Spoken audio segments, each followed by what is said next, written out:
Pachacútec era todo. Era emperador, era estadista, era guerrero, era legislador, era arquitecto. Manda a construir Machu Picchu, Sacsayhuamán, Kenko, todas las maravillas que conocemos. Dicen que Pachacútec era un emperador bastante severo, tirano. ¿Quién funda el imperio incaico? Pachacútec Inca Yupanqui. No encontró Cusco vacío. Tuvo que conquistarlo y tuvo que abrirse paso a punta de masa, ¿no? No eran ni la etnia más poderosa ni de lejos. Era de los pocos genios de la humanidad. Los Huaris sí fueron también tremendos genios. En Cusco lo odiaban a Atahualpa. Ese era el problema de Francisco Pizarro, ¿no? Ese era el gran problema de Francisco Pizarro, sus hermanos. Fue Gonzalo Pizarro el que rompe esta alianza. ¿Qué parte de la historia de ese encuentro entre los españoles y el imperio incaico nos han contado mal? 80 tantos, 90%.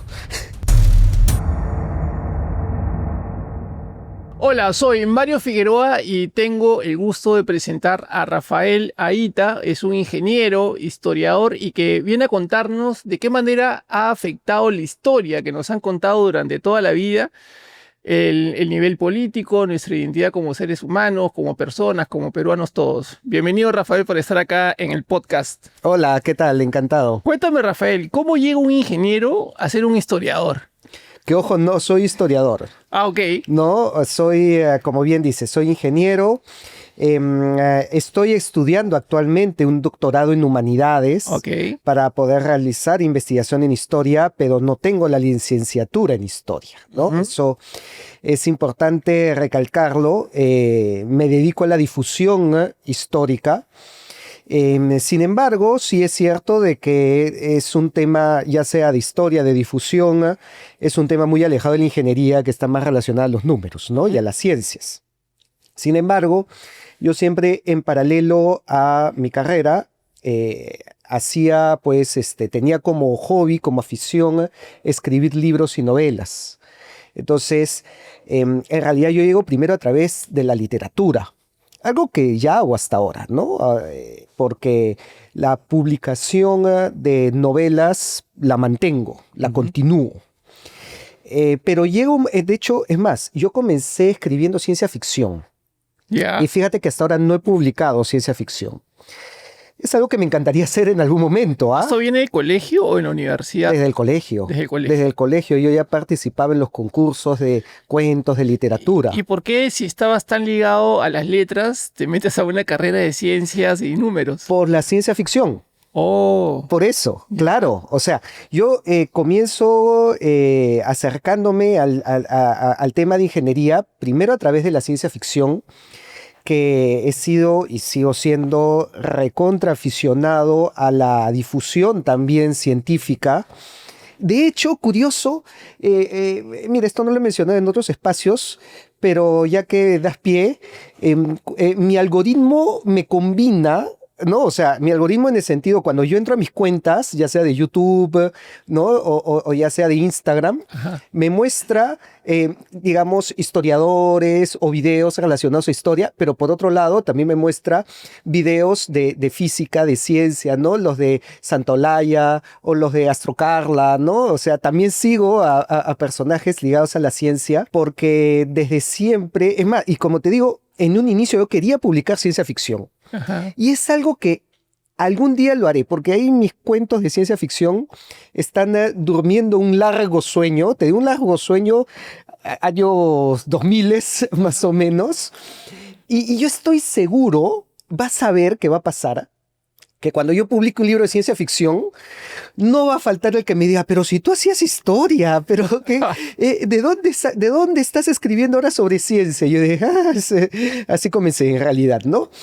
Entonces, pero en el Perú es dificilísimo, o bueno, no sé, es dificilísimo, pero a mí tuve muchos problemas en publicar ciencia ficción. Cuando llegué a las editoriales, me cerraron muchas puertas.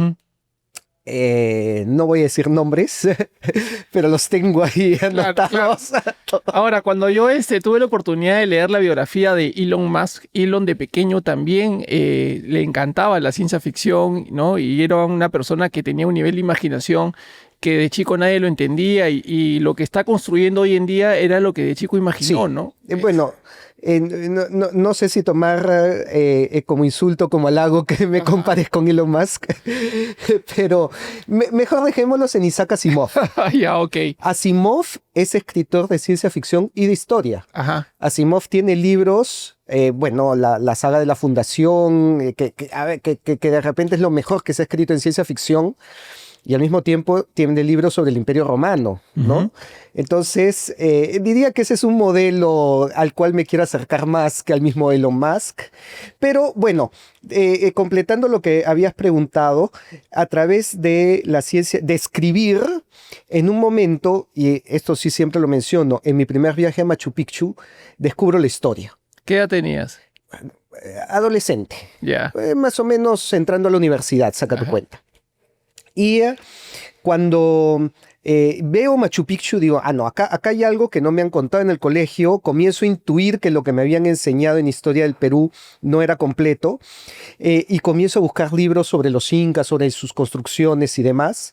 Y efectivamente encuentro que había una cantidad de información, no solamente información, teníamos pues conspiraciones, intrigas, luchas de poder, muchas muy parecidas a las actuales. Comienzas a entender lo que sucede el día de hoy, pero sobre todo que era natural que salgan historias de ahí. Es más, yo mismo decía, ¿cómo nadie ha hecho películas? ¿Cómo nadie ha hecho series sobre todo esto que hay? Entonces dije, vamos, acá yo tengo que hacer algo.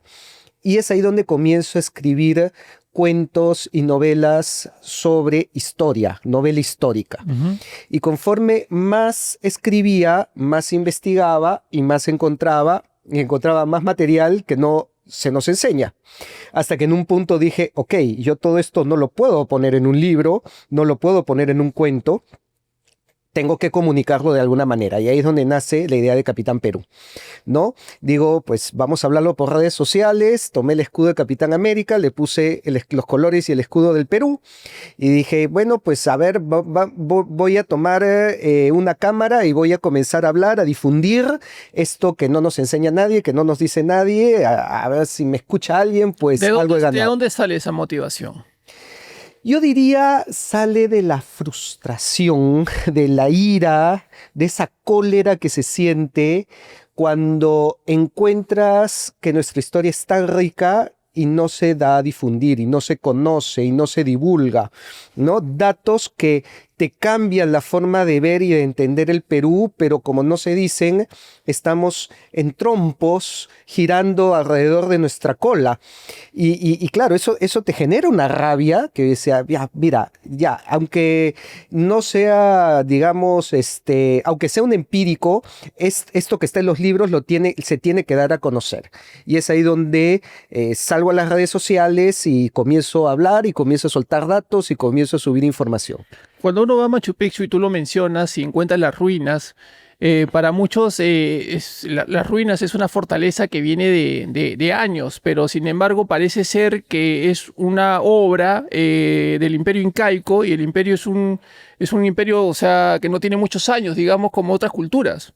Bueno, Machu Picchu no podemos decir que fortaleza, no son ruinas, Ujú. no sabemos lo que es, para empezar, ¿no? Se ha especulado muchísimo. Yo he leído que se dice, pues, desde que era la casa de campo de Pachacútec, hasta que era su tumba, cosa que es muy probable que no lo sea, hasta que era una universidad, un centro de aprendizaje, un centro de observación, hasta que era un refugio, o sea, tenemos todas estas teorías, o tal vez sea todo eso junto, porque también es verdad que las categorías incas son muy distintas a nuestras categorías, ¿no? Entonces no podemos aplicarle el solo universidad o el solo templo o el solo observatorio cuando de repente combinaban todas ellas.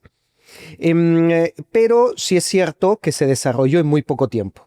Y estamos hablando a partir de Pachacútec Inca Yupanqui, el noveno inca. O sea, los 8 primeros incas gobernaron el Valle de Cusco. Vamos, nosotros tenemos esta idea equivocada cuando vemos pues las fotos de los incas en los cuadros o nuestras láminas huascarán, ¿no? Sí. Que nos ponían a todos los incas igualitos, todos vestidos de oro, todos con grandes joyas y todos con pelo de rockeros o metaleros. Y no era así ni de lejos, porque para empezar ni siquiera tenían el pelo hasta los hombros. Se cortaban pegadito más bien corte tipo militar. Pero no eran todos iguales ni de lejos. Los primeros incas, encima conocidos como incas legendarios, porque digamos, su persona histórica se pierde o se nubla con el mito, gobernaban un territorio muy pequeño y si no fuera por Pachacútec, el día de hoy sería comparable pues a un curaca de los ayamarcas. Para entender, ¿quién funda el Imperio Incaico? Como imperio, Pachacútec Inca Yupanqui. Porque claro, todos sabemos que comienza con Manco Cápac, pero el eje, Manco Cápac entró a Cusco a punta de mazazo también, o sea, Manco Cápac venía desde una migración del sur y no encontró tierra vacía. ¿De Tiahuanaco? Según el mito de Manco Cápac y Mama Ocllo, venían de Tiahuanaco, muy probablemente de la caída de Tiahuanaco, según el mito de los hermanos Ayar, venían de Pacaritambo, según el análisis genético a los descendientes incas que realizaron el doctor Sandoval y el doctor Fujita, vinieron de los dos. Es muy probable que ambos hayan sido complementarios. Pero claro, no encontró Cusco vacío, ¿no? Lo encontró ocupado y tuvo que conquistarlo y tuvo que abrirse paso a punta de masa, ¿no? Entonces, y por eso también tenía enemigos y vivía rodeado de enemigos que rivalizaban con los incas, o sea, no eran ni la etnia más poderosa ni de lejos y tuvieron que pasar 8 incas para que con Pachacútec ya puedan dar el salto a lo que el día de hoy conocemos como Tahuantinsuyo. 1400. Alrededor del 1450, pongamos. Ahora, dicen que Pachacútec era un emperador bastante severo, tirano.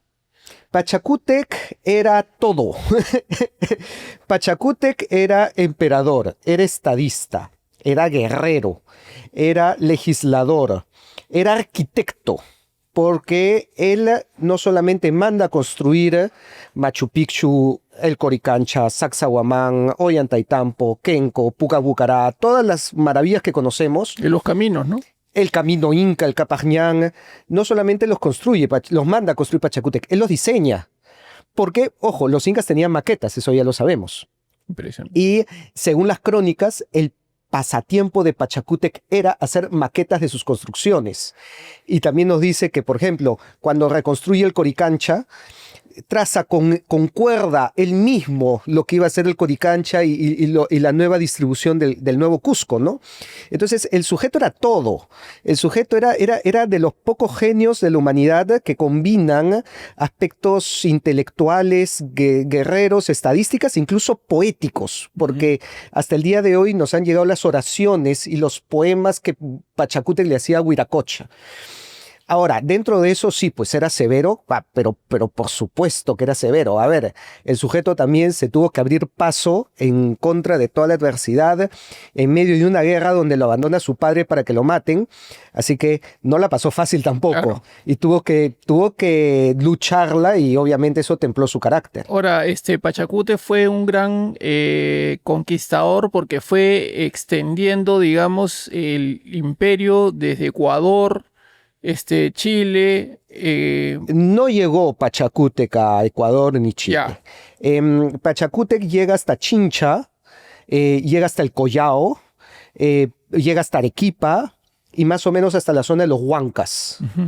El resto, pero claro, deja, digamos, los cimientos para que su hijo, ya en base a eso, expanda el territorio. Y ya, el que llega a Ecuador, el que llega a Chile, el que llega a Argentina, el que llega a la selva, sí, el que llega a la Polinesia es Tupac Yupanqui. Tupac Yupanqui. ¿No? Pero claro, Tupac Yupanqui construye. ¿Por qué llamamos que la etapa imperial comienza con Pachacútec y no con Tupac Yupanqui? Porque Pachacútec es el que deja todas las bases. O sea, Pachacútec te cambia el código legal. Pachacútec te cambia todo el ejército. Introduce por primera vez estrategia militar dentro del ejército. Te cambia incluso el orden de las panacas en el Cusco, donde viven, ¿no? En cuáles son los lugares que van a ocupar. ¿De dónde sacó tanto conocimiento? Porque si bien es cierto, existían culturas, pero no tenían el nivel de tecnología y avance de Pachacútec. Sí y no. Sí y no. Sí podemos rastrear un crecimiento o una evolución en el pensamiento andino y mucho de lo que toma Pachacútec en realidad viene de los Wari. Los Wari sí fueron también tremendos genios, solo que esa es otra cultura totalmente subestimada. Pero si nosotros vamos a sus yacimientos, vamos a encontrar, por ejemplo, que practicaban la división del trabajo. Y tenían una zona de alfareros, una zona pues de orfebres, ¿no? Una zona de los que picaban piedra, etcétera. O sea, dividían sus yacimientos por división del trabajo, lo cual ya de por sí es muy inteligente. Luego de eso, los Wari son los primeros que hacen el Capajñán. O sea, hay un camino Wari. Hay un Capajñán Wari. Entonces, lo que pasa es que, claro, los Wari, junto con los Tiahuanaco, vienen en decadencia, y como toda decadencia de una cultura próspera, viene un periodo de caos y guerrillas y luchas tribales, pero no es que el conocimiento se había perdido. Es más, para que veamos que esto viene, qué tanto viene de los Wari, Pachacútec era un título Wari. ¿No? Entonces, Pachacútec, de repente, al tomar este nombre, porque él no se llamaba Pachacútec, él se llamaba Cusi Yupanqui, al tomar este nombre busca como evocar la grandeza Wari y de estos títulos que utilizaban, ¿no? Entonces, no es que tampoco inventa nada, ¿no? Hay un crecimiento, hay una evolución en el pensamiento andino que obviamente Pachacútec sabe recoger y sabe llevarla a su máxima expresión en el Tahuantinsuyo. Dentro de estas políticas expansionistas, ellos tenían que lidiar con otras culturas, otros segmentos de personas, de comunidades, y buscaban cierta sinergia, y si no, eran sometidos a la fuerza. A la fuerza. Así, sin temor a decirlo. Entonces, ¿no? Sí. Esto es como el meme de, disculpe que se me salga a mi lado friki, ya dije que soy fan de todas estas cosas, pero esto es como el meme de Los Simpson con Homero diciendo eres cruel pero justo. Claro, ¿Okay? claro. Y eso creo que es una muy buena definición de Pachacútec. Ajá. Era cruel pero justo. Pachacútec, cuando llegaba a tu localidad, te enviaba 3 misiones de paz, ¿no? Con regalos y que te explicaban todo, como, bueno, han tenido varias culturas, ¿no? Te explicaban los beneficios que te iba a dar el unirte al Inca y que él te iba a construir, te iba a dar su tecnología de regadíos, de canales, de caminos, de andenes, y te iba a dar seguridad, y solamente págale un tributo y mándale tu gente cuando vaya a la guerra, pero el resto vas a vivir en paz. Y muchos le atracaban, ¿ah? No es que esto no funcionaba tampoco. Por ejemplo, los Chincha eran comerciantes, navegantes, obviamente, la cercanía al mar pues los ayudaba a que tengan esta cultura marítima, y eran los que traían pues el espondilus desde el Ecuador, ¿no? Entonces eran muy prósperos, pero nada de guerra, cero guerra. Entonces, más bien para ellos, los incas les vinieron bien, porque dijeron, ok, tú nos das seguridad, tú peleas por nosotros, y si te tenemos que dar un poco de muyu y de conchas de espondilus por eso, te lo damos. Y listo. Se cerraron el trato y se acabó. Otros pueblos no. Claro. Entonces, tipo los más guerreros, los huancas, los chimú, ¿no? Entonces, si rechazabas las embajadas de paz, ahí sí venía el inca y te hacía la guerra. Ajá. Y si perdías la guerra, pues te trataba con dureza, obviamente, ¿no? Pero si dentro de también este tratado te rendías y podías negociar buenas condiciones, también lo hacías, ¿no? Entonces, no se buscaba tanto la destrucción, ¿no? Se buscaba la asimilación, claro, a no ser que te rebeles. Ahí sí te rebelabas al Inca, olvídate. Ahora, Pachacútec puso las políticas tributarias, ¿no? Fue sí. Las primeras políticas que existieron en pago de tributos. ¿Cuáles eran las herramientas financieras que utilizaban en esa época? Mira, sobre el tema tributario, los incas eran muy estrictos. Los incas tenías que darle el tributo sí o sí. Pero también eran muy creativos para esto. Y voy a citar un pasaje que escribe José Antonio del Busto en su libro Tupa Yupanqui, El Resplandeciente. Cuando llegan a la zona ya de Ecuador, el sur de Ecuador, estamos hablando de los paltas, encuentran que eran pueblos que vivían en la miseria. O sea, ya no eran pues como lo que encontramos, lo que te he dicho, ¿no? Los Chincha, los Huancas, los Chimú, que eran entraban a Chanchan, pues, y encontraban tremenda ciudad, ¿no? Estos sujetos del sur de Ecuador vivían en taparrabo. No tenían nada, eran nómades, ¿no? Ni siquiera, pues, sedentarios. Encima estaban agobiados por una plaga de piojos. Entonces, los generales de Tupayupanqui le dicen, mira, a estos no les vas a cobrar, ¿no? O sea, a ver, fíjate, no tienen nada. Y encima tienen una plaga, ya, ¿qué más le vas a quitar, pues? No te pases, ya, olvídate del tributo. Y Tupayupanqui dice, bueno, dices que tienen una plaga de piojos, ¿no? Que me paguen su tributo en piojos. Y todos los generales se miraron, oh, este está loco, Ajá. se volvió loco el Inca, ¿y tú para qué quieres piojos? Yo soy el Inca, que me obedezcan, díganles, tributo en piojos. Por orden del Inca, todos a pagar tributo en piojos, pum, buscando pues los piojos, se llenaban pues, ¿no? Las cerámicas de piojos, y cuando reunieron lo que el Inca pedía, lo que Tupac Yupanqui pedía, le dijo, muy bien, ¿ahora tienen plaga? No, porque ya los mataron a todos los piojos. Claro. Perfecto. Les enseñó 2 lecciones. La primera, sus problemas se resuelven con trabajo. La segunda, siempre paguen el tributo al Inca. Qué impresionante, ¿no? ¡Tremendo! Ajá. Es una lección. Impresionante. Porque ahí ves pues su forma de pensar, ¿no? O sea, siempre cumplir la ley, y el cumplir la ley y trabajar va a solucionar tus problemas. Una lección que nos vendría muy bien ahora, que muchos estamos pensando, ay, todo es culpa del Estado, que el Estado nos solucione, pero al mismo tiempo nos saltamos por encima todas las leyes. ¿Qué parte de la historia de ese encuentro entre los españoles y el Imperio Incaico nos han contado mal? 80 tantos, 90%. ¿Por qué? ¿Por qué? ¿Por qué? Porque se nos cuenta como si la historia hubiera terminado con Pizarro y Atahualpa, ¿no? Y ese fue el inicio de la historia, más bien, ¿no? Se nos cuenta, pues, como que en el Perú reinaban los grandes y maravillosos incas, pero que vinieron 180 españoles zarrapastrosos y mal pertrechados y los conquistaron a toda esta grandeza. Cosa que la misma Rodgorowski menciona que eso es terrible contarlo.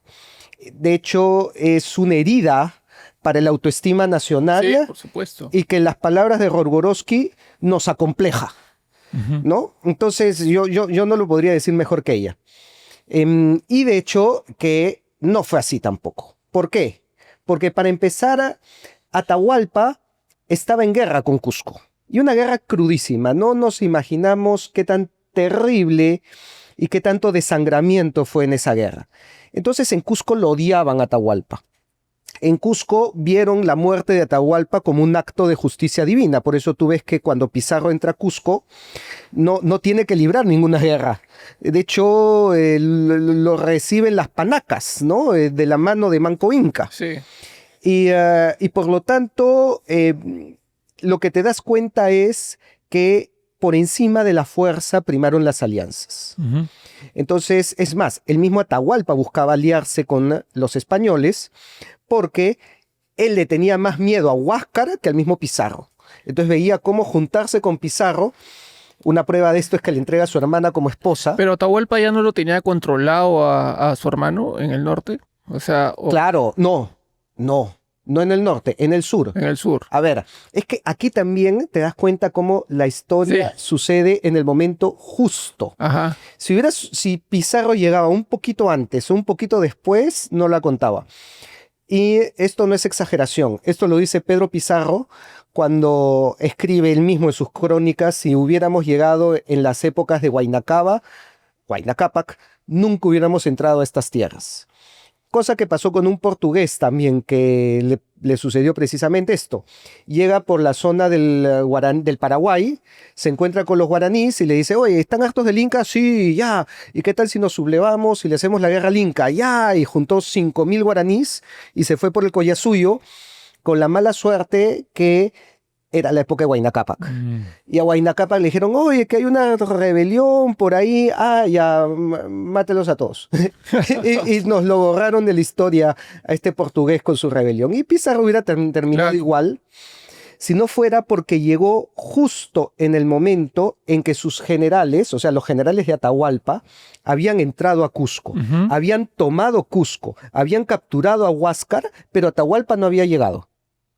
Atahualpa estaba a medio camino, de Quito hacia Cusco. Y en Cajamarca se encuentra con Pizarro. Entonces, Huáscar estaba en Cusco, estaba preso, pero en Cusco. Y Atahualpa decía, llegan las noticias de que me han capturado a mí, Claro. y lo liberan a él el día de mañana. Así es. Y se me va a voltear porque se van a dar cuenta de que yo estoy preso.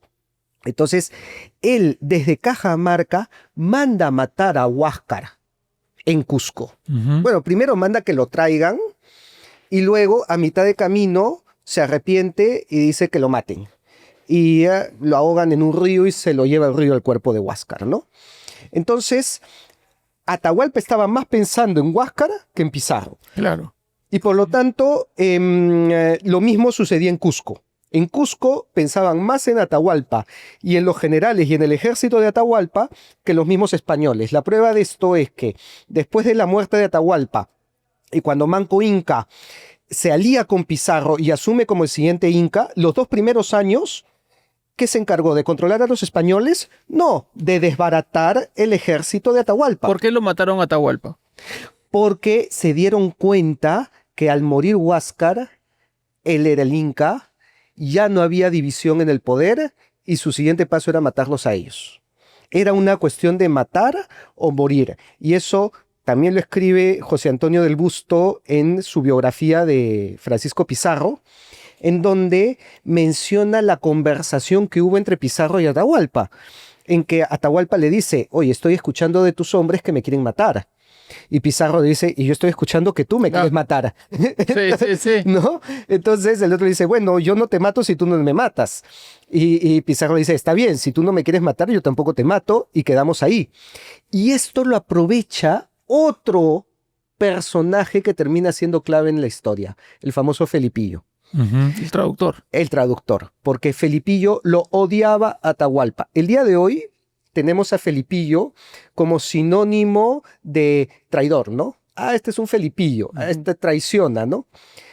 No, Felipillo no era traidor a nadie porque Felipillo no era inca, era tayán, ni siquiera era de Quito, sino era de los tayanes de la zona de Tumbes. Y los tayanes eran enemigos de Atahualpa, porque eran aliados de Huáscar, y Atahualpa les había dado un escarmiento que los había masacrado. Entonces Felipillo, pues, obviamente que lo odiaba.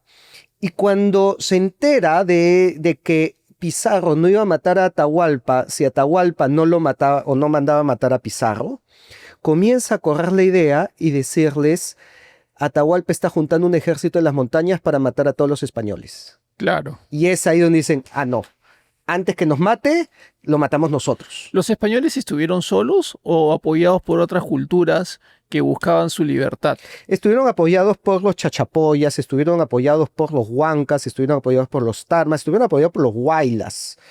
Y esto, más que en la captura de Atahualpa, esto se vio después en la rebelión de Manco Inca. Porque claro, por último que Atahualpa lo capturaron, los cusqueños lo odiaban, les pareció muy bien que lo ejecuten, así que por ahí no queda muchas dudas la historia. Pero con Manco Inca... ¿Qué pasó con Manco Inca? Manco Inca era cusqueño. Manco Inca era el sucesor del Inca. Tenía pues la autoridad para comandar las tropas del Tahuantinsuyo. ¿Por qué cuando se rebela, por qué cuando se levanta en armas y dice vamos a expulsar a todos los españoles de mis territorios, no los expulsa fácilmente? Porque los chachapoyas, los cachamarcas, los huancas especialmente, los huaylas ya eran aliados de los españoles y combaten en su contra. Específicamente, quien le salva el pellejo a Francisco Pizarro en el asedio de Lima, porque cuando Pizarro funda la ciudad de los Reyes, tenía 80 jinetes a caballo y otros tantos de infantería. Y es rodeado por 3 ejércitos de Manco Inca. No les iba a poder hacer frente ni de vainas, les pasaban por encima. Por supuesto. Y encima que Quisuyupanqui los rodea, ¿no? Hace el asedio de Lima, hace un cerco y dice, acá los vamos a ir matando de a pocos y que se mueran de hambre. ¿Qué fue lo que sucedió? Había mencionado antes que Atahualpa le había entregado a su hermana como esposa a Pizarro. Así es. Esta hermana, que era hija también de Huayna Cápac, lo había tenido con la curaca de Huaylas, que se llamaba Contarhuacho. Entonces, esta hija, estando rodeada en Lima, le escribe a su madre y le dice, acá nos van a matar, ven y sálvanos. Y Contarcoacho, como buena madre, llega a Lima con un ejército de entre 5.000 y 7.000 huaylas y rompe el cerco de Manco Inca, convirtiéndose automáticamente en la primera y hasta donde yo sé, la única suegra de la historia que le salva el cuello a su yerno. Ajá. Y por lo tanto Contarguacho es la mejor suegra de la historia de la humanidad porque lo salvó a Francisco ¿Por qué Pizarro. Manco Inca se revela? Manco Inca se revela por la estupidez y el abuso de los hermanos de Pizarro. Ese era el problema de Francisco Pizarro, ¿no? Sus Ese hermanos. era el gran problema de Francisco Pizarro, sus hermanos.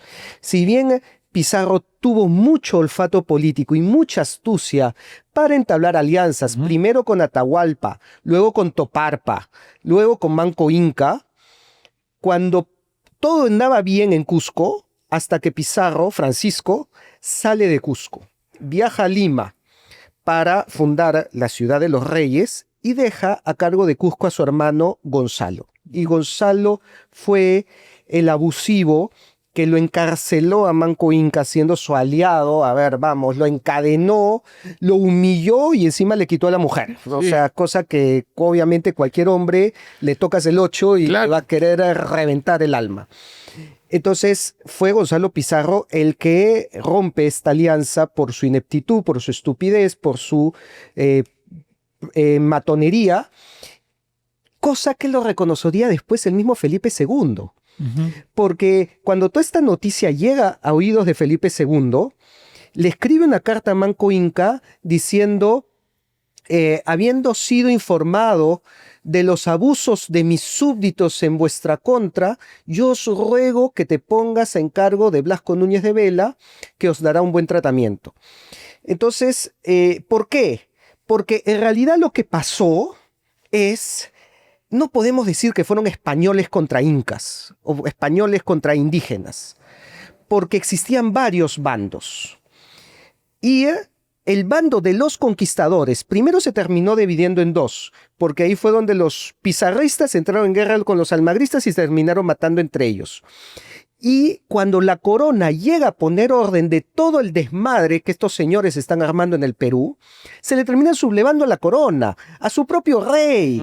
Entonces tienes a la rebelión de encomenderos de Gonzalo Pizarro mismo, que ya hemos hablado que es una joyita, la rebelión de Hernández Girón también, que querían independizar al Perú. Imagínate, sería una independencia 300 años antes de la que sucedió, peleando porque se rebelaron contra la corona y no se rebelaron tampoco de cualquier manera, no dijeron, sí, por si acaso acá somos libres e independientes. No, lo tomaron al virrey, a Blasco Núñez de Vela, y le cortaron la cabeza en Quito. O sea, claro.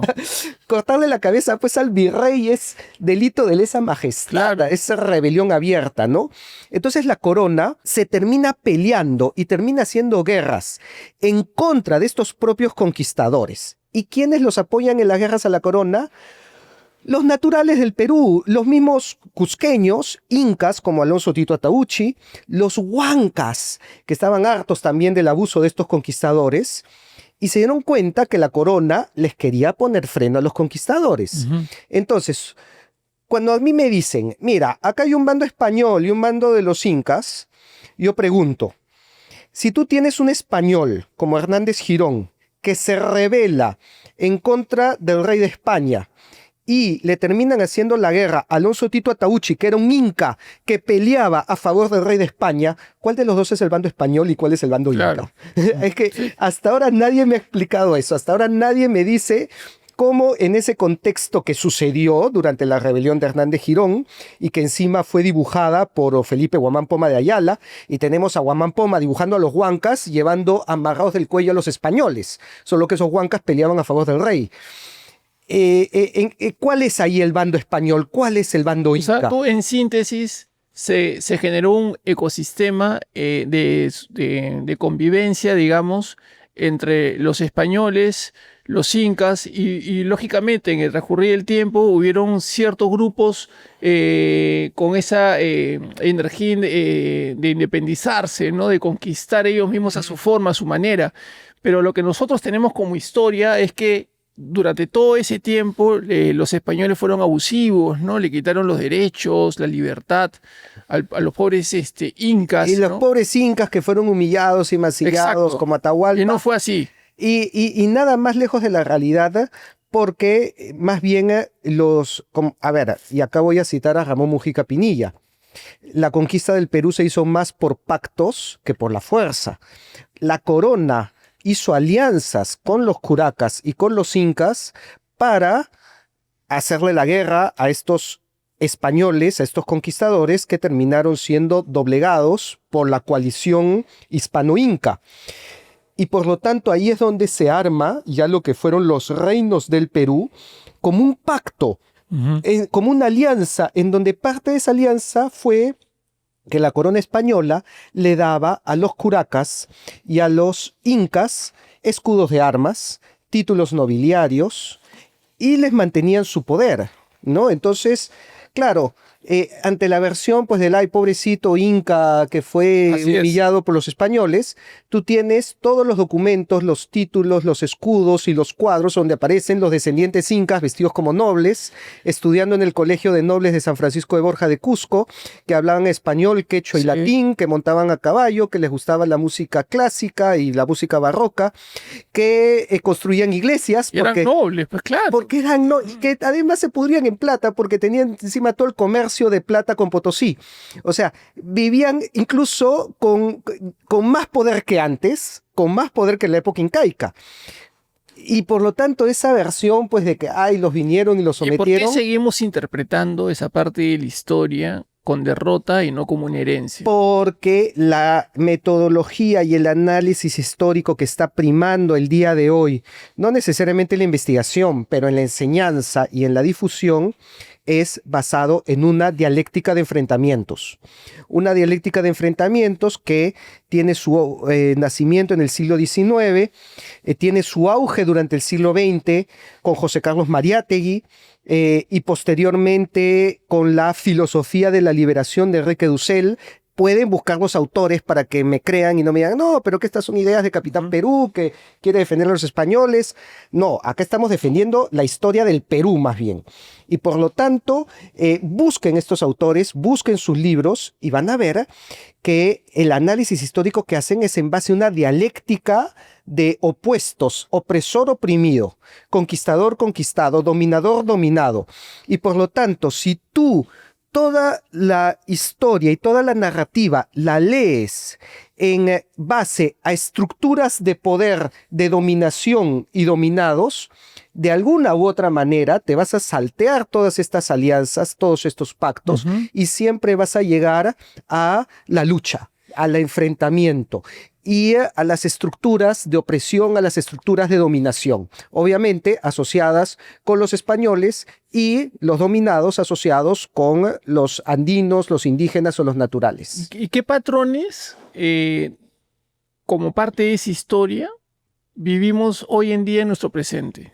Seguimos repitiendo. Bueno, si nosotros vamos a hacer un paralelo entre lo que sucedió en aquellas épocas con lo que está sucediendo el día de hoy, yo diría que el patrón que más se repite y que al mismo tiempo lo colocaría como la enseñanza suprema que nos deja la historia del Perú.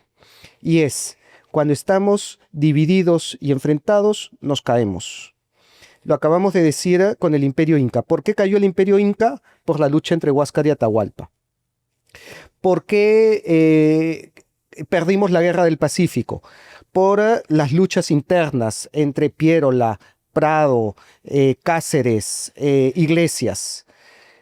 Siempre vemos en el Perú que cuando estamos divididos, que cuando estamos enfrentados y cuando prima esta dialéctica de odiarnos entre nosotros y enfrentarnos entre nosotros, son nuestras peores épocas. ¿La ideología de Huáscar y Atahualpa eran tan diferentes o era sencillamente el poder?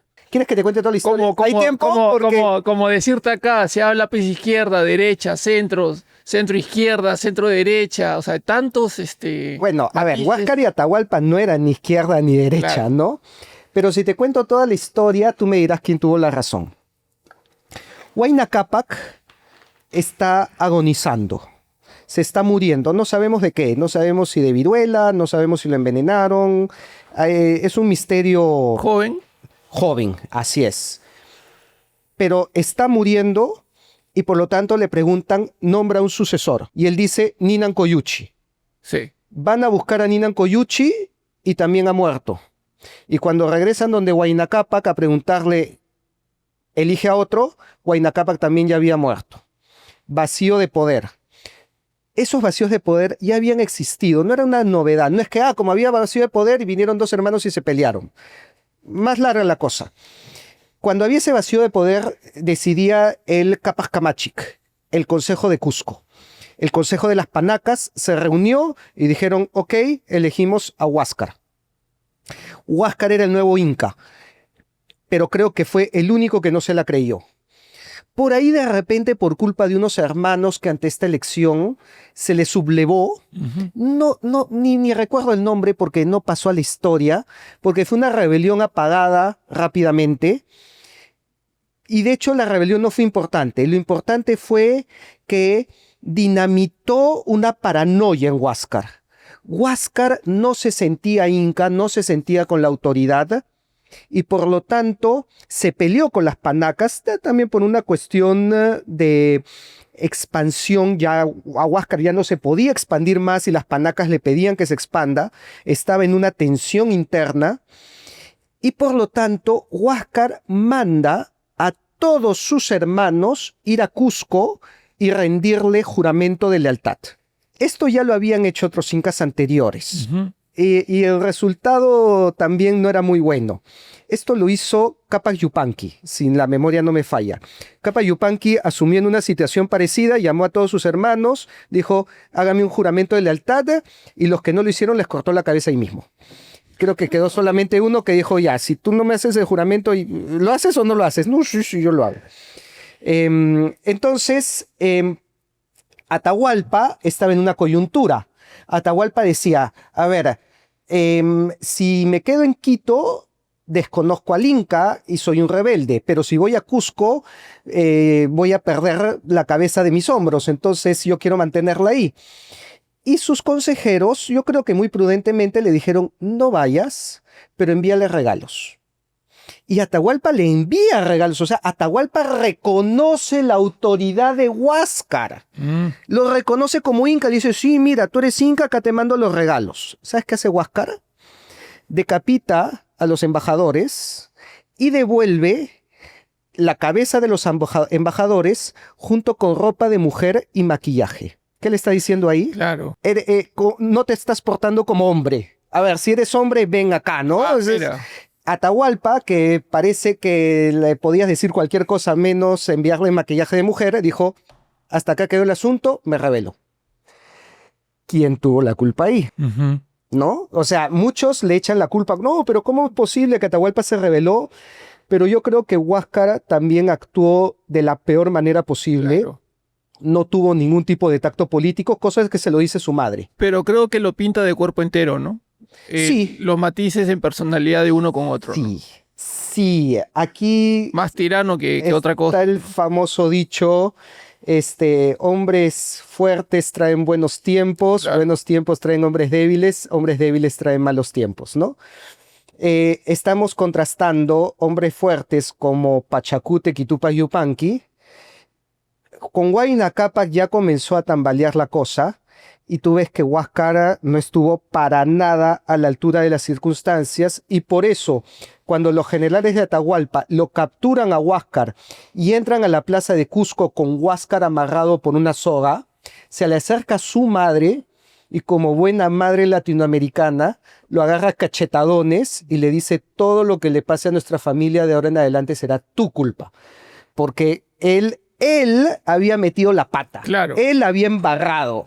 Entonces su misma madre se dio cuenta de esto y bueno, también agarrar a un Inca cachetadones enfrente de todo Cusco te habla un poco lo calzonudo que era, ¿no? O sea, eso no hubiera pasado nunca con Pachacútec. ¿Y por qué la historia, en vez de unir, nos sigue dividiendo? ¿Por qué crees? No, la historia no nos divide. De hecho, la historia nos une. La contraparte al mensaje que estaba mencionando era que así como en nuestros momentos de división es cuando peor nos da, en nuestros momentos de unión no nos para nadie. Y he puesto ya el ejemplo del Tahuantinsuyo. Podría poner el ejemplo de los reinos del Perú, pero quiero poner un ejemplo de Caral. ¿Por qué? Caral. Sí. Bueno, es una O sea, nos dimos un salto a 5.000 años atrás. 5.000 años, fácil. Caral, nosotros pensamos erróneamente que es el valle de Supe, la pirámide esa que está en el valle de Supe. Y en realidad, por todo alrededor, ¿no? O sea, Vegeta, Bichama, Bandurria, entre otras más, Paramonga, etcétera, eran también de la cultura Caral, y por lo tanto la cultura Caral llegó hasta la sierra. Y si hacemos caso a los guacamayos que hemos encontrado en las ruinas de Caral, por lo menos hizo comercio con la selva. Y por eso un arqueólogo de Bandurria me decía, la civilización en el Perú surgió cuando se conectó la costa, la sierra y la selva. O sea, cuando nos enlazamos, cuando nos unimos, es cuando surge la civilización, es cuando surgen los imperios, es cuando surge la etapa de prosperidad. Entonces, cuando estamos unidos es nuestra mejor época. Cuando estamos divididos nos vamos al extremo contrario y nos hundimos peor que nadie. Y por lo tanto la historia no nos desune. Al contrario, nuestra historia está llena de ejemplos de unión, de integración y de imperios. Lo que nos desune es la forma como nos cuentan la historia. Porque si te cuentan la historia de una manera de enfrentamiento, en donde tú has sido esclavizado y humillado por 300 años, y la única forma de liberarte es a través de la rebelión y de la resistencia y de levantarte en contra del opresor, obviamente pues eso te va a llevar de alguna manera a la violencia, eso es inevitable. Entonces, pero eso no es nuestra historia, esa es la forma como nos han contado nuestra historia. Y el principal choque es cuando yo precisamente hablo de que en estos 300 años no hubo esclavitud, ¿no? Muchos me dicen, no se esclavizaron a todos los peruanos, por amor de Dios, la esclavitud estaba prohibida. Ay, pero la ley no se cumplía. Bueno, dime un solo caso de esclavitud, cuando en realidad el trabajo era pagado. Y habían unas condiciones que no cumplen con las condiciones que es la esclavitud. Podrá haber sido un trabajo muy duro, habrá sido un trabajo de repente excesivo, abusivo, riesgoso, como lo era la mita. ¿Y cómo creen que era la minería en Europa? Pero la mita viene de la época... La mita viene de la época inca. Y tanto en la época inca, en la época española, en Europa, la minería era terrible. La gente se moría. Los ingleses mandaban niños a las minas hasta el siglo XIX y hay fotos de eso. En el siglo XVI en el Perú estaba prohibido enviar niños a la mita. ¿Y en qué momento se rompe ese ecosistema que se había armado durante, como tú bien dices, 300 años? ¿Y por qué esa corriente independentista, ¿no? De independencia de los nativos o mestizos, hijos de españoles que querían? ¿De dónde venía esa corriente, esa influencia? Sí, no diría que hubo un solo quiebre. Algo que fue tan grande no se puede quebrar de un solo golpe, y es más, ni siquiera comienza a quebrarse acá. Se comenzó a quebrar en la misma España. ¿Por qué? Porque también a nosotros nos enseñan del virreinato del Perú como si fuera todo un solo bloque indistinto. Y en realidad tuvo dos partes muy diferenciadas. Lo que fue el Perú de los Austrias y el Perú de los Borbones. Porque en el año 1700 muere el último rey Habsburgo, Carlos II, sin descendencia. Y en España hay una guerra entre los Habsburgo y los Borbones para ver quién los sucedía en el trono. Sabemos que la ganaron los Borbones. Y por lo tanto, cuando entran los Borbones hacen toda una serie de reformas, conocidas como las reformas borbónicas, que ya le quitaron ese poder a los curacas que habían ganado con los pactos que había mencionado en el siglo XVI.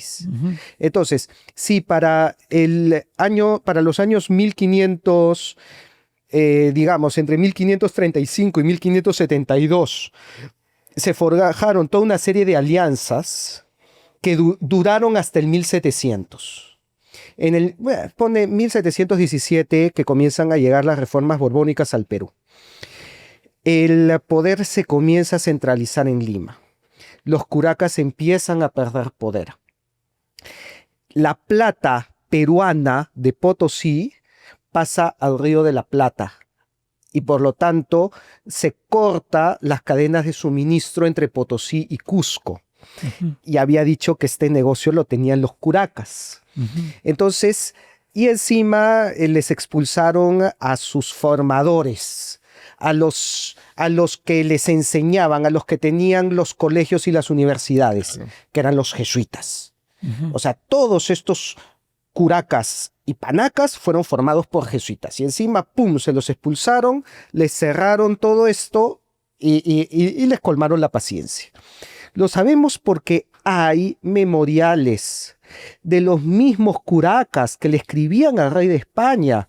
Está el memorial del Cabildo de Indios de Lima, el memorial del Vicente Chimor, del cacique Chimú, el curaca de los Chimú, que le decía, estás rompiendo el pacto. Claro. Acá nosotros tenemos una alianza, acá nos tienes que reconocer todo esto. Cuestiones reconocidas por cédula real del mismo Carlos II. Carlos II les había otorgado toda una serie de privilegios y beneficios que incluso incluía el pertenecer al ministerio de la Inquisición. O sea, los indígenas, gracias a Carlos II y a partir de él, podían ser ministros de la Inquisición. Todo eso no se lo reconocen los Borbones. Entonces, primero comienzan a escribirle memoriales, luego comienzan a viajar. Ahí está la historia de Fray Calixto, que era un indígena que viaja a España porque quería que los indígenas se les deje pertenecer al clero y sean curas. ¿Y qué es lo que hace Fernando VI? Le dice, ya, a ti te voy a dejar entrar al seminario y tú vas a ser cura. Y por eso es Fray Calixto, termina siendo monje. Pero él no pedía para él pedía para todo el Perú, para todos los indígenas del Perú que querían ser sacerdotes. No se los dan, no se los escuchan, les comienzan a quitar el negocio de la cadena de suministro, les expulsan a los jesuitas, que era lo que los formaba. ¿Qué pasa eso? Por política francesa. Los Borbones eran franceses y la política francesa era muy distinta a la de los Austrias. La política francesa era centralista, la política francesa era ilustrada, ya tenía las ideas de la ilustración y por lo tanto era laica. Entonces, Carlos III, que buscaba laicizar la educación en España. ¿Y cuál era su principal escollo? Los jesuitas. Los jesuitas le estorbaban el hacer una educación laica porque no se iba a comparar a la educación de los jesuitas, que eran los genios y los cerebros de la época. Entonces simplemente, ok, me están estorbando, chao. Además que los jesuitas se la tenían jurada a los Borbones por otras razones religiosas. Entonces le quitaron todo el apoyo que tenían antes. ¡Claro! El tema de... Les cortaron todo. Y encima, y a ver, ya, tú sabes que hasta el día de hoy el Perú es conservador católico. Sí. Ya, imagínate en el siglo XVIII que les expulses a los que los formaban y que no los dejes ser sacerdotes y que les traigas políticas ilustradas francesas. Eso nunca ha pegado acá. O sea, a ver, no pega el día de hoy. Y tú te vas al interior del Perú y es mucho más radical que hasta en Lima ya pega más, ¿no? Todo el tema de la globalización. En esa época veíamos el debilitamiento de la fuerza española, pero sin embargo había una fuerza creciente que era la inglesa, ¿no? Y que estaba perdiendo terreno en América del Norte, ¿no? Sí, mira, obviamente los ingleses, a los hispanistas les gusta mucho tomar a los ingleses como los grandes culpables. Obviamente han tenido culpa. Vamos, yo les digo, ¿qué les vas a recriminar sobre el tema de las independencias si España apoyó explícitamente a Estados Unidos para que se independice de Inglaterra? O sea, tas con tas, claro. Pues, ¿no? Una con otra. Así que era parte del ajedrez de la época. Yo ahí veo más causas internas de las que te he mencionado Y más que causas, no tanto incluso políticas, causas de pensamiento. Si tú me preguntas qué cambió en esa época entre el siglo de oro español con el siglo de las rebeliones anticoloniales en el Perú, como lo llama Scarlett O'Phelan, que fue pues entre el siglo del siglo XVI al siglo, o sea, el siglo XVI, el siglo de oro, el siglo XVIII, el siglo de las rebeliones. ¿Qué pasó acá? ¿Qué cambió? Cambió el pensamiento. Llegó la Ilustración, llegó el liberalismo. O sea, esa forma de pensar resquebrajó el sistema. Y es posible que en Europa, sí, pues ya habían voces que buscaban un cambio en la política. ¿Quién financió el Ejército Libertador de San Martín? O'Higgins lo financió Chile. Ahora, ¿de dónde sacó Chile y dónde sacó Bernardo O'Higgins ese dinero? La gente entiende un poco de contexto. San Martín lideraba un ejército de mercenarios, ¿es así? Sí y no, sí y no. ¿Por qué? Porque los argentinos sí querían independizarse. Rioplatenses en la época. ¿Qué es lo que pasa? Que más que independizarse de España, yo cuando digo esto ahí sí ya las redes se alborotan. Porque sí, pues suena muy disruptivo. Querían independizarse del Perú. Y es que si nos colocamos en la época, Claro. el poder en Sudamérica tenía el centro en el Perú más que en España.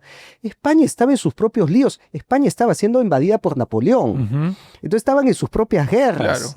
Y claro, en Argentina dijeron, oye, en España no hay rey. Nosotros somos una nueva burguesía, nuevos comerciantes, hemos recibido el dinero de la plata, manejémonos solos. Y lo que les impedía manejarse solos no era España, porque el que combatió ese movimiento no fue España. El que se lo impedía era el Perú, porque las tropas que apagaron la rebelión del Río de la Plata eran tropas peruanas que las combatieron en Chuquisaca, ¿no? Entonces, ¿me entiendes? Que tenían que venir al Perú a quebrar ese espinazo político que todavía añoraba la época de los Austrias, porque como estaba diciendo, si bien en Europa ya se estaba pensando en nuevas formas de hacer política, en el Perú estábamos felices con los Austrias, en el Perú queríamos seguir manteniendo el gobierno del siglo XVI. Claro. Muchas de las rebeliones, como la de Túpac Amaru, eran para volver al Perú de los Austrias, eran rebeliones antiborbónicas, ¿no? Entonces, es por eso que el Perú era ese gran escollo, era ese estorbo para traer el nuevo pensamiento, las ideas de la libertad, las ideas de la revolución y las ideas de la Ilustración francesa. Cuando entra San Martín al Perú, se da cuenta de una realidad que no se imaginaba, porque él entendía de que entrar al Perú era encontrar una población con un éxtasis de algarabía claro. por recibir a este ejército libertador. Sí. Pero lo que encontró fue una situación totalmente distinta, ¿no? Sí, y tanto se dio cuenta de eso que San Martín dijo, este país no puede ser una república. Y San Martín propuso una monarquía para el Perú, porque se dio cuenta del peso que tenía la nobleza. De hecho, los que lo recibieron fueron nobles, o sea, él se alojó en la casa del conde San Isidro, la hacienda Moreira, ¿no? La que el día de hoy es el restaurante de Astrid y Gastón.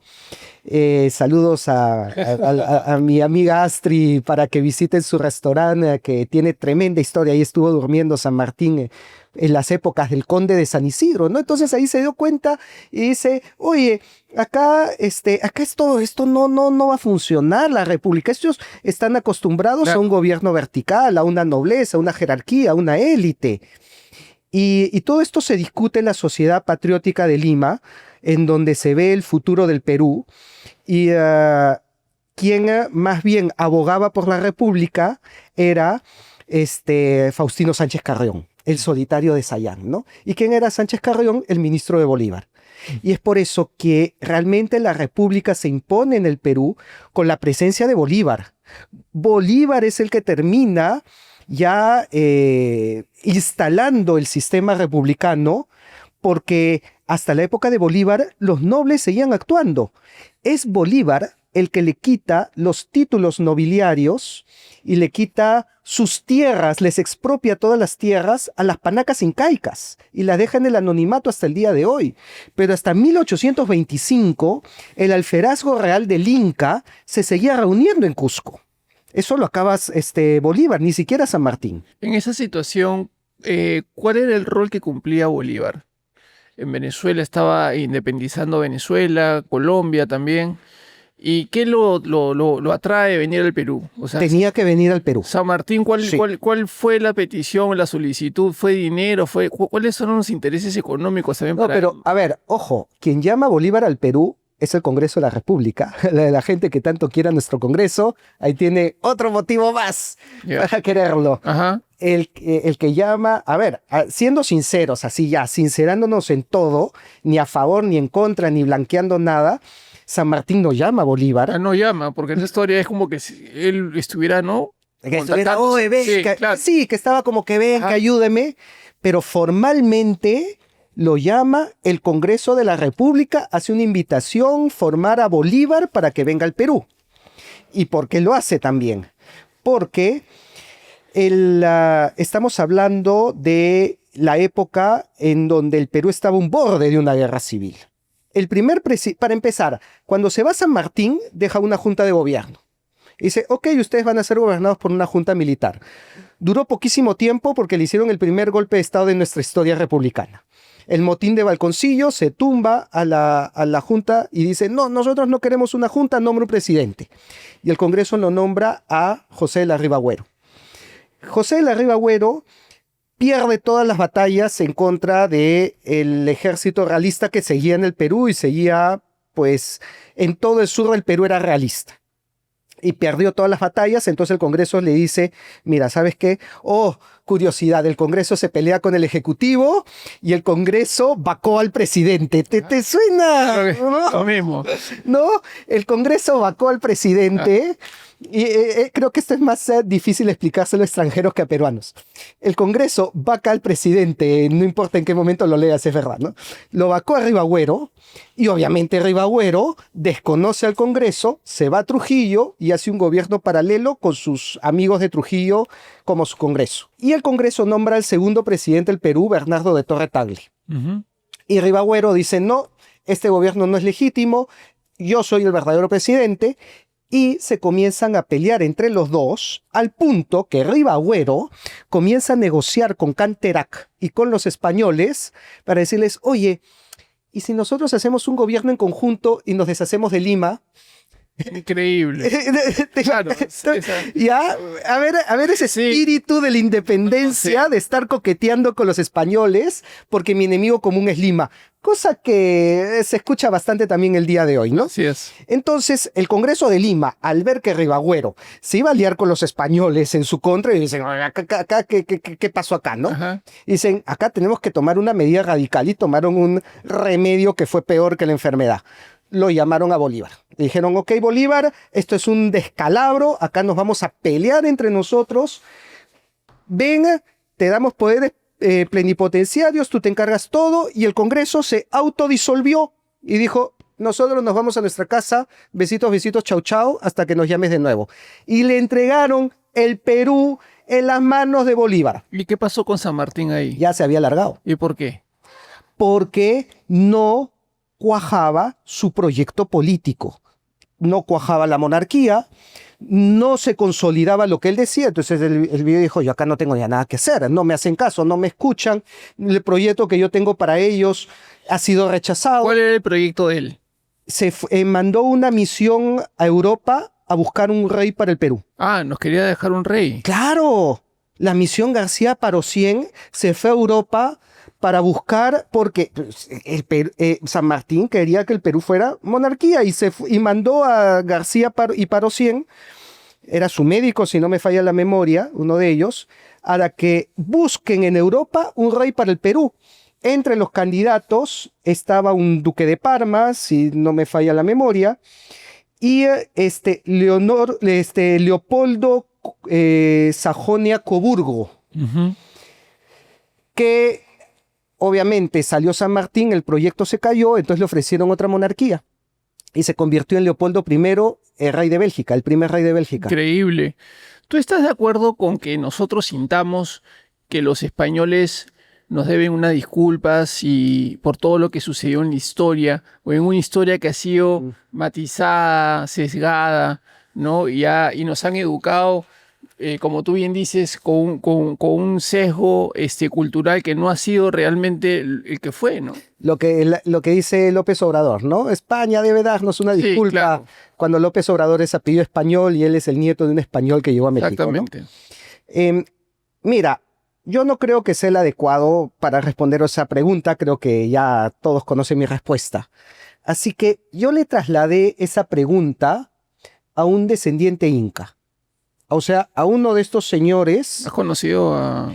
Los Ay, he entrevistado en mi canal. ¿ah, sí? Y Lo voy a los ver. invito a que Lo voy a busquen ver. en mi canal. ¡Qué increíble! Tengo varias entrevistas a descendientes incas. Tengo la entrevista a la panaca de Pachacútec. ¿Cómo tú puedes certificar eso? Es difícil, ¿no? No, yo no lo he Ay, certificado.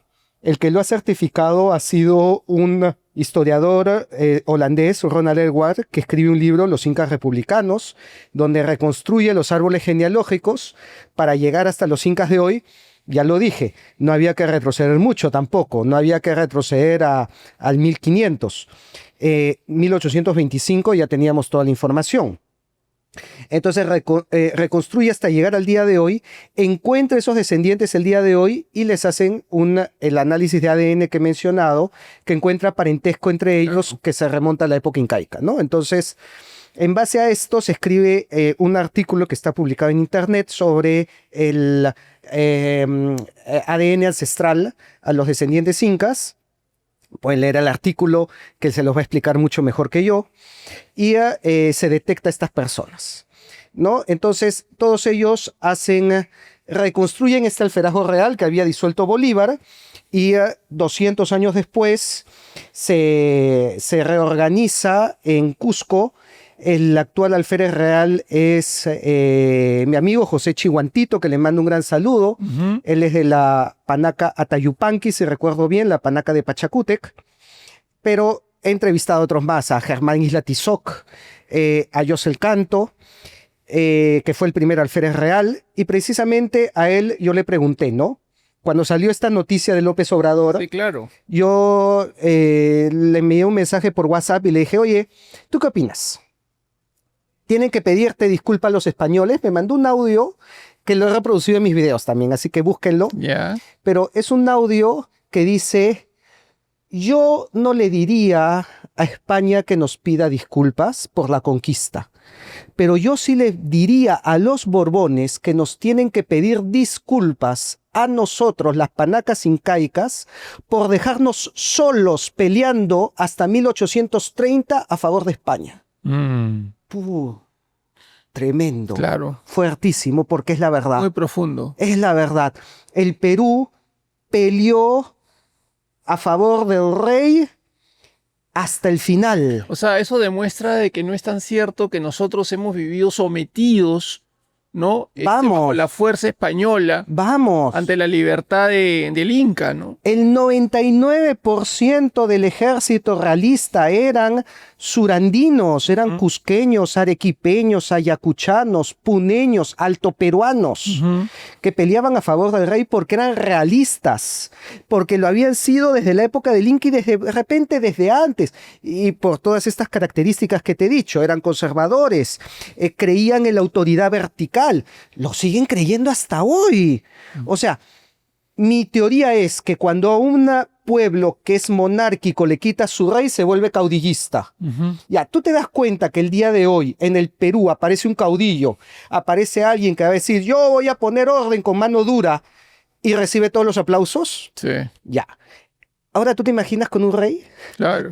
No, entonces, o sea, eso, y si eso ha llegado hasta hoy, imagínate, pues en 1824, obviamente que buscaban un rey, no lo digo yo, lo dice el libro de Flores Galindo, En busca de un Inca. Y Flores Galindo es de izquierda, pero él pone en su libro que el Perú tiene la sombra del Inca que nos alcanza y que nos hace buscar un gobernante que sea lo más parecido a esa figura del Inca.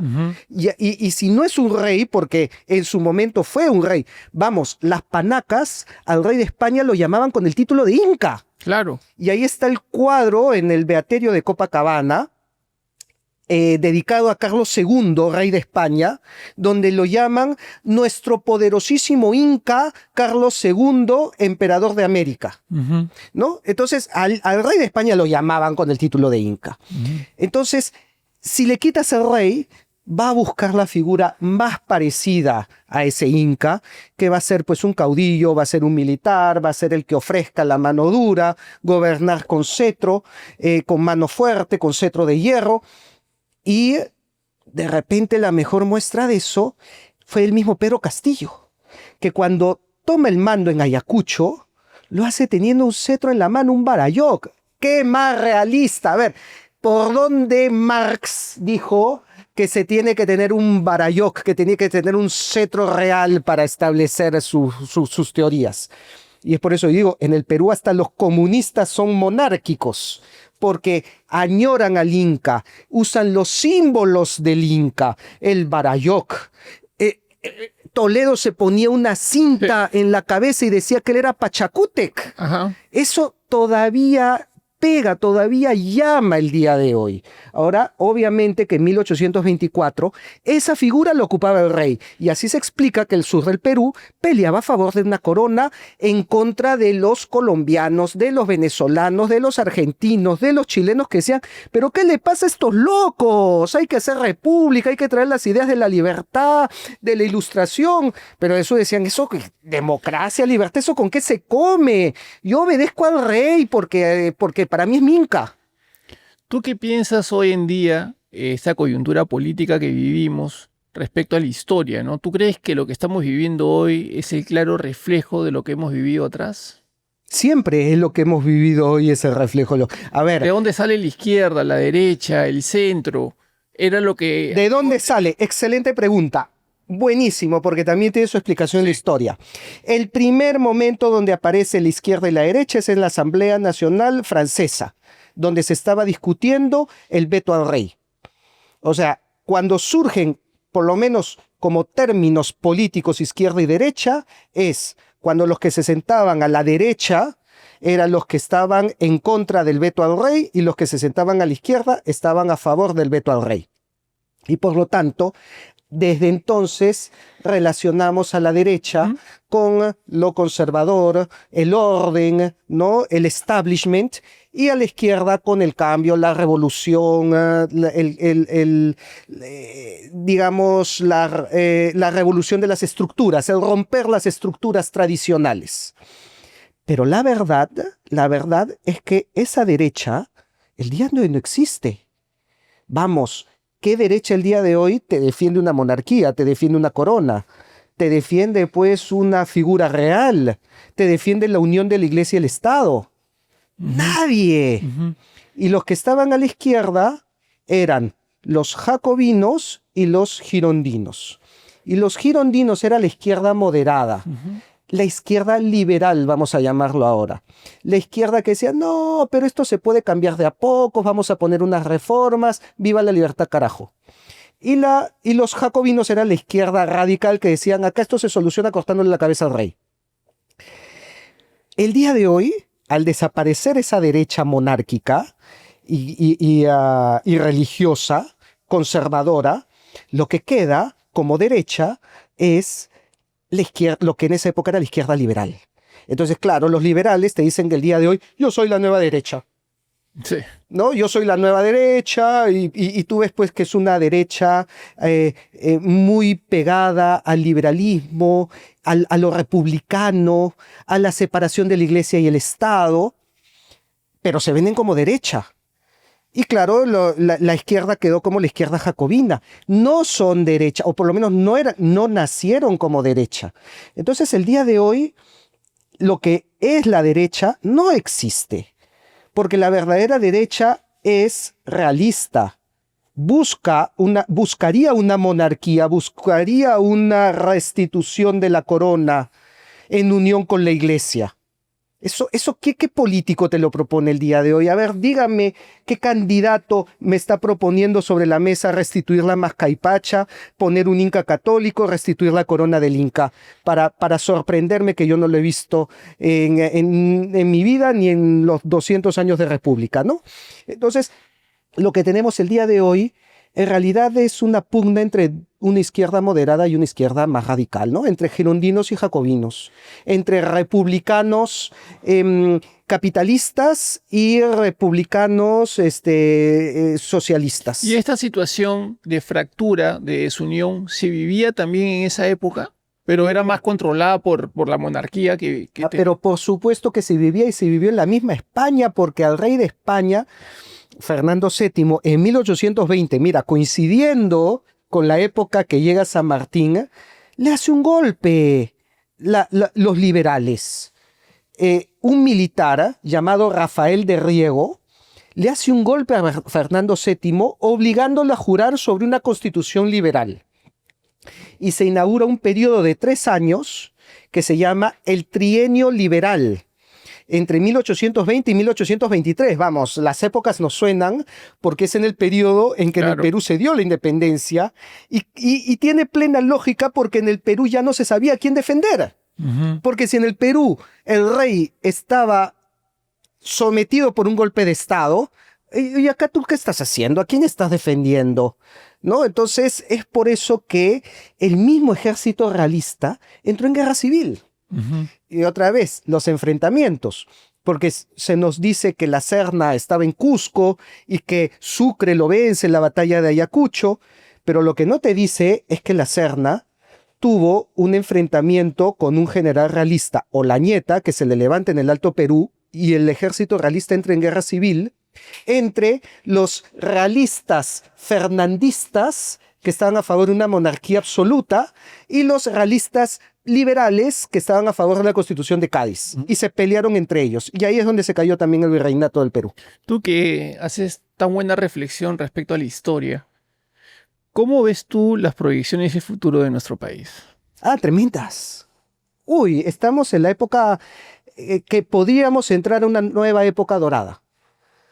En contra de todo lo que he dicho, ¿no? Sí, porque sí. Te veo tu cara de eso, te veo tu cara de que me hace what the fuck, ¿no? me ha desencajado. ¿Qué fue? Me ha desencajado. Si estaba hablando, todo está mal, todo es una desgracia. No, hermano. ¿Cómo puede llegar a el Perú a tener esa fase dorada que dices? A ver, mira la coyuntura, ¿ya? Mira la coyuntura. Cada 200 años, el poder político y económico cambia de océano. Interesante. ¿De dónde sacas tú eso? Bueno, durante el siglo XVI y XVII y XVIII incluso, no, XVI y XVII principalmente, el principal eje económico era Asia-Pacífico, o sea, era Nueva España, China, Filipinas, Perú. Ahí se movía la riqueza. Luego cambió ese el Atlántico. Y ya para el siglo XIX y XX tenemos Inglaterra, Estados Unidos, Europa.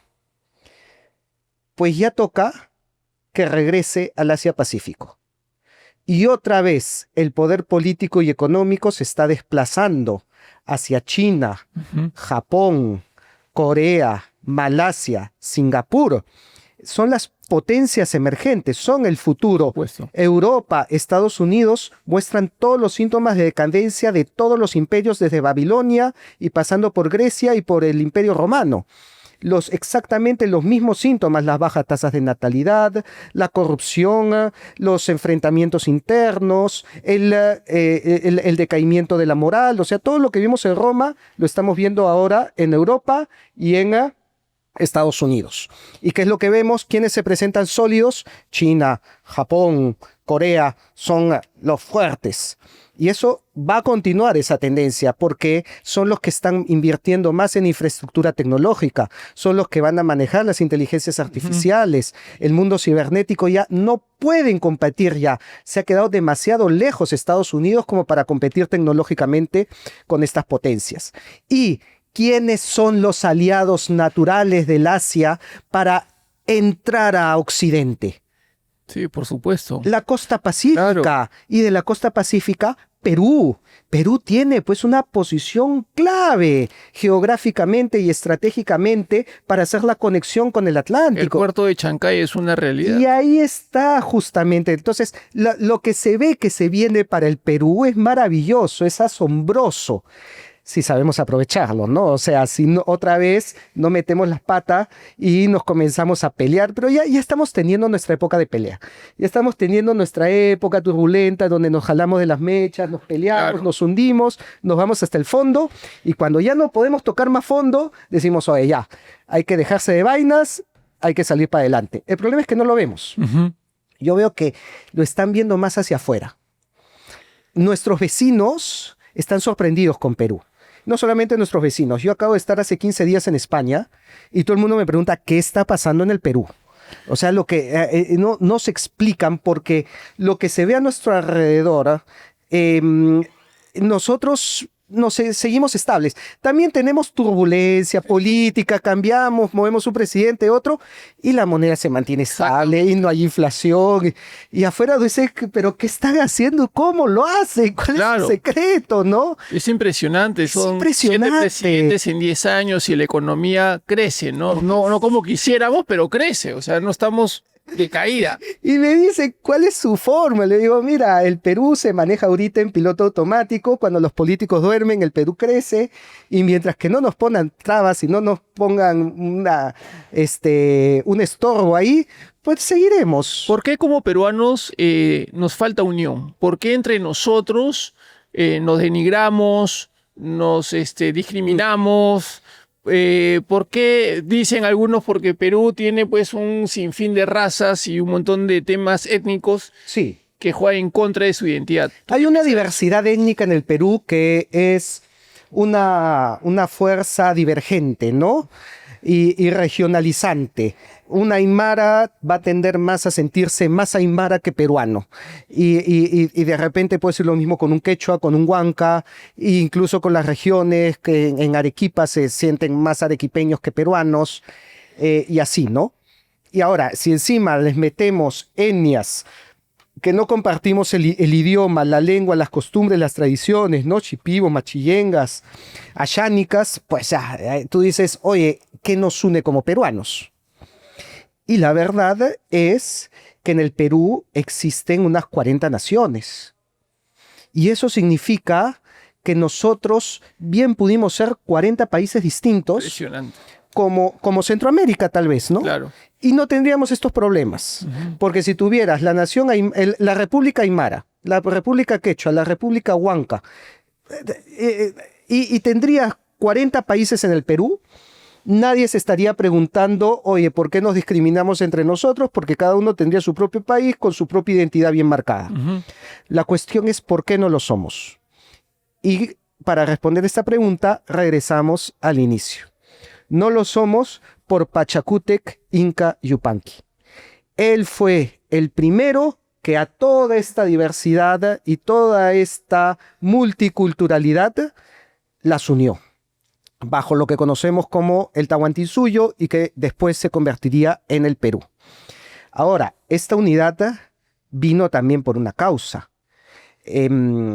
A Pachacútec recibe una visión para que funde un imperio, y que es la visión del sol. A Pachacútec se le apareció el sol y le dijo, quiero que los unas a todos estos. Son los 4 suyos. De los 4, no existían los 4 Claro, suyos en sí. esa época. Le dijo, quiero que unas a todas estas naciones, y le mostró sobre el agua del manantial que estaba en su surpuquio, las naciones que iba a conquistar y que iba a unir, que hoy día son las naciones del Perú. Ujú. Y por lo tanto, la amalgama siempre ha sido el sol. Sí. El sol siempre es lo que nos ha unido, ¿no? Es lo que nos ha amalgamado, es lo que... Y claro, con la llegada de los españoles, el culto al sol se convirtió en el culto cristiano y en la adoración a Jesucristo, que en la Biblia es descrito como la luz del mundo. Entonces también tiene una relación que muchos cronistas la establecieron, especialmente los cronistas mestizos, Garcilaso o Guamampoma. Ujú. Y esa unión por el sol se convierte en una unión a través de la fe, de la cristiandad, de las devociones que tú ves que hay por todo el Perú, en los Andes, más fuertes incluso que en Lima. Y por lo tanto, esa es una de las razones por la que yo decía que la expulsión de los jesuitas te desmembró el Perú. Y tengo un video donde le explica más a detalle con el padre Gabriel Calvo, donde explica cómo la expulsión de los jesuitas fue el inicio del desmembramiento de toda la unidad imperial. Bueno, eso es lo que nos mantiene unidos hasta hoy, ¿no? Lo que pasa es que si nosotros quitamos esa amalgama del culto, de la espiritualidad y la religiosidad, obviamente pierdes el pegamento. Nos dispersamos, ya no hay nada, no hay ninguna razón para decir, bueno, ¿por qué seguimos siendo el mismo país? Y ojo, cuando yo estoy hablando de una espiritualidad, incluso me remonto a la época prehispánica. El Perú es un país místico desde antes de la llegada de los españoles. En el territorio peruano encuentras 27,000 huacas y oráculos, o sea, una cantidad descomunal. Eso significa que las consultas a lo sobrenatural estaban por todo el Perú. Y claro, cuando llegaron los españoles, se cambia por las iglesias, por la consulta a los santos, por las procesiones, por los rezos, que lo vemos hasta el día de hoy, incluso ahorita mismo con la procesión del Señor de los Milagros. Eso no se va a entender desde el materialismo. Por eso yo soy sumamente crítico con el materialismo histórico y con el análisis materialista de la historia. Y parte de esta dialéctica de enfrentamiento se basa en este materialismo que solamente toma en cuenta las estructuras de poder y deja de lado todo lo metafísico, todo lo místico y todo lo espiritual. ¿Cómo te explicas en el Perú 27,000 huacas solamente desde el materialismo, sin apelar a lo místico, sin apelar a lo intangible? No puedes explicarla, no se va a entender. Y ahora como todo eso se está regresando, ¿no? Al tema de la chamanería, la espiritualidad. Y de alguna manera es que no lo van a poder quitar. Acá estos ilusos piensan que con decir, ya, yo quito la religión, entonces ya acá todos se van a volver ilustrados, ateos y cientificistas racionalistas. Jamás van a volver donde el chamán, donde el pago de la tierra, y aún así quitar la religión, separación iglesia y Estado. A ver, anda a la comisaría más cercana y diles que saquen a Santa Rosa de Lima de su comisaría, a ver qué te dice. Pero es un edificio estatal. Supuestamente no debe haber signos de fe en un edificio estatal. Sí, claro, anda, diles que saquen a Santa Rosa de Lima de la Policía Nacional. Claro. No, pues, eso es algo artificial. Y nunca la ley debe ir en contra de los usos. Entonces, querer imponer, pues, algo que no se va a poder y que no existe en el Perú, por eso a mí me parece que no se está entendiendo el Perú, y por lo tanto, ahí vienen todos estos conflictos y estas entrar en trompo que tanto tenemos, que bien se podría solucionar entendiendo una identidad como la entendió Pachacútec Inca Yupanqui. Vamos a ver, esto tampoco es que muchos dicen, tú nos quieres imponer el hispanismo. Estoy hablando de Pachacútec. O sea, claro, por supuesto. ¿Qué indigenista me va a negar que hay que apoyar el proyecto de unión de Pachacútec? Por eso a mí cuando me dicen, no, hay que hacer una república aymara, hay que hacer el RUNASUR, están yendo en contra del proyecto del Inca más grande que hemos tenido. Por favor. ¿Eso es indigenismo? No me lo trago yo, ¿no? Será pues cualquier otra ideología. Pero el verdadero indigenismo es retomar el proyecto de integración de Pachacútec Inca Yupanqui. ¿Qué te inspira, Rafael, del Perú, a pesar de todo lo que estamos viviendo, a seguir continuando con tu propósito? ¿Qué es lo que te motiva a ti realmente? ¡Ay, vamos! ¿Crees que todo lo que hemos hablado es poca cosa? Pero es que, a ver, el Perú tiene una característica. Es embriagante. Y los que realmente se meten y se han metido, incluso extranjeros, a veces el caso de los extranjeros es mejor. Porque cuando tú ves que llega un alemán, que llega pues un italiano, que llega pues un estadounidense al Perú, el Perú los absorbe. Claro. Oye, María Reich, Antonio Raimondi, y de repente el mejor ejemplo ahora último, Robert Prevost. Prevost es un gringo que lo hemos peruanizado. Lo agarramos de Chicago, lo trajimos al Perú y lo chiclayanizamos, le dimos arroz con pato y el pata vive enamorado del Perú. Habla en español, apenas fue elegido papa. O sea, el Perú te peruaniza. A veces veo que los extranjeros de repente lo detectan mejor porque nosotros ya estamos muy acostumbrados y nos rodea por todos lados. Pero si realmente nos metemos a nuestra cultura, a nuestra identidad, nos absorbe, nos embriaga, nos colma, nos cambia. Y por eso yo siempre digo, por meternos en esta riqueza cultural que es tan fuerte que incluso los extranjeros que la conocen terminan siendo más peruanos que los mismos peruanos. Si pudieras darle una frase respecto a toda esta reflexión, a esta nueva generación que nos está viendo, ¿cuál sería? Si vamos a hablar de la generación Z, ¿no? Que el día de hoy es más conservadora de lo que se dice. Pero el día de hoy está en boga por salir a marchar y por querer un cambio, lo cual está muy bien, porque hay que cambiar las cosas. Pero yo les diría que en tiempos en que el sistema nos quiere ignorantes, no hay mayor rebelión que ponernos a estudiar. Que la educación. La educación. El día de hoy, abrir un libro es un acto de rebeldía. Sí. Porque todo el sistema nos quiere ignorantes y manipulables. Y cuando abres un libro, ya conoces argumentos para no ser manipulado. Entonces, partamos por ahí. Porque un rebelde sin conocimiento va a ser un instrumento de manipulación de la ideología donde caiga. Y va a terminar haciendo no la rebelión de él, la rebelión de alguien que está atrás y que lo está moviendo como le da la gana, porque desde un principio no tiene una solidez, no tiene sus propios argumentos, no tiene su razón y su motivo para luchar. Entonces, comencemos primero colocando el caballo y luego la carreta. Interesante, Rafael Aita, con nosotros. Ha sido un placer tenerte y conocer más a profundidad toda la historia que hemos tenido y hemos vivido y la gran herencia en conjunto con la cultura española y la cultura inca. Muchas gracias por estar acá. Y no se olviden de seguirme en mis redes sociales. Exactamente. Como Capitán Perú. Capitán Perú, vamos por más.